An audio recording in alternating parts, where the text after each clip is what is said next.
ચીરા પડી ગયા છે એના બધા. નકર અહીંયા કિરીટ પાણી ભરાય એટલે તો એક છોડવો બગડ્યો નથી હો. મૂકો તો છે જ નહીં હાવ. એ પ્લસ પોઈન્ટ છે આનો. પછી ઓમ એક ધારો ન આવ્યો અને આખાઈમાં આ એક ધુમર જેવો છોડવો નીકળો. બધી આવી એક ધારી હોય ને તો બિપિનભાઈ 15 મણ તો આરામથી નીકળે એટલું આ નીકળે પ્યુરિટીમાં કઈ કેવા પણ નથી કેમ. બરાબર. બીજા કરતા ઉત્પાદન 2-4 મણ વધારે આવશે એવો અંદાજ છે. સુકારાનો પ્રશ્ન કેવો કયો? આમાં હાવ છે જ નહીં. એક છોડવાનો નથી. ભલામણ કરીએ કે બીજા ખેડૂતોને કે બીજા ખેડૂતોને કરે જ ને. આમાં ઉત્પાદન સારું મળે એટલે તો વાવવાના જ છે. નમસ્કાર ખેડૂત મિત્રો, આજે આપણે ફૂલે બુલબુલ તલની વિઝિટ માટે આવ્યા છીએ. તો સૌપ્રથમ પહેલાં ભાઈનો પરિચય લઈએ. તો તમારું નામ કહેજો ભાઈ. મારું નામ જયંતિભાઈ પરબતભાઈ બાલથા, ગામ સાદડિયા, તાલુકો જામકંડોરણા, જિલ્લો રાજકોટ. આપણે ફૂલે બુલબુલ તલની તમને માહિતી ક્યાંથી મળી? આપણે મુરલીધર એક માહિતી મળી અને 8 વીઘાના તલ આવ્યા. 8 વીઘાના. બીજે કેટલું બિયારણ નાખેલું? હવે અત્યારે આ તલી આપણે કેટલા દિવસની છે અંદાજે? અત્યારે અંદાજે લગભગ 75-80 દિવસની આજુબાજુ છે. હા, 75-80 દિવસ જેવી તલી છે અત્યારે. અને મેઇન એ કે બીજો આ તલ અને આમાં તમને ફેર શું દેખાય છે? આ તલમાં ભરાવદાર બહુ મોટું થયું છે અને તોય હજી આ વવાઈ ગયા છે આપણે હેમર. હા. અને આના કરતાં જો આપણે પાટલિયા વાવીને તો આથી ઉત્પાદન સારું મળે. પાટલિયા વાવીએ તો હા. અને આમાં અત્યારે નહીં તો 15 થી 17 મણ ઉત્પાદન આવશે એવી શંકા છે. અત્યારે જો ખેડૂત મિત્રો તમે ચોગેઠ બધે જોવા મળે છે આ રીતના.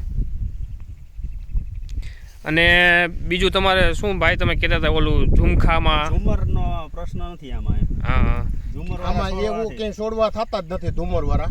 હા, બીજી વેરાયટીમાં ઝુમર વાળા છોડવા નીકળે છે પણ આમાં ક્યાંય નથી આખા ઘેરાની અંદર. બરાબર. આપણે કેટલા વીઘાનું વાવેતર છે? આવડું 8 વીઘાનું છે. 8 વીઘાનું. તો ખેડૂત મિત્રો અત્યારે તમે જોઈ શકો કે આ રીતના તલ છે.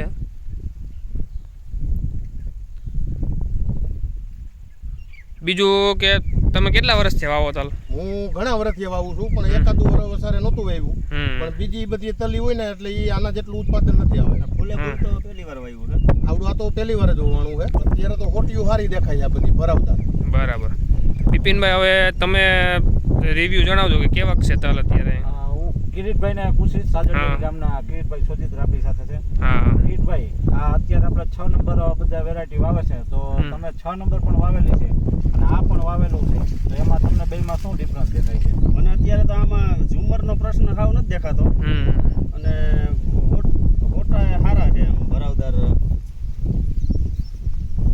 ફાલ સારો લાગ્યો છે બધી એમાં. પ્યુરિટીમાં કઈ કેવા પણ નથી કેમ. બરાબર. બીજા કરતા ઉત્પાદન 2-4 મણ વધારે આવશે એવો અંદાજ છે. સુકારાનો પ્રશ્ન કેવો કયો?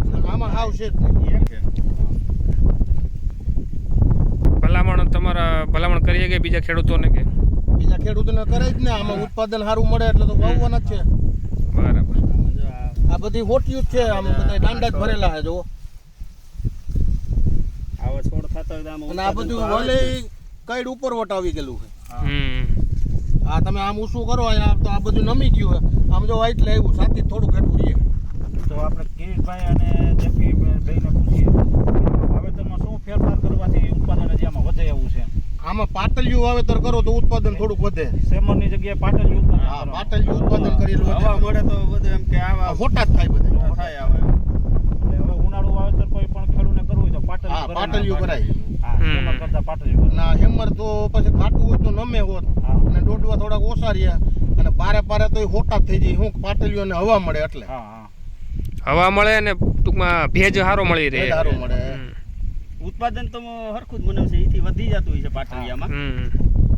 અને બી આમાં તમે કેટલું નાખેલું છે? આમાં 1 કિલો. 1 કિલો નાખેલું છે. તો ઓલું પાટલિયું આવે તો એટલું જ બી જોઈએ. હા, બી 2 કિલો નાખો તો હાલે એમ. થોડું પાકું હોય તો એમ ઉત્પાદન વધારે આવે. કારણ કે છોડ બધા આ ટાઈપના જ થાય. બધા ખુલ્લો છોડ હોય ને. આ બધા હોટા જ છે જો. ઘાટું હોય અહીંયા તો ગાંઠને બેઠિયા ઓછા આવે ને જેમ પારું હોય એમ વધારે આવે. જો નજીકના ડીલરનું સરનામું અને કોન્ટેક્ટ નંબર મેળવવા માટે નીચે આપેલા નંબર પર સંપર્ક કરો. ધન્યવાદ.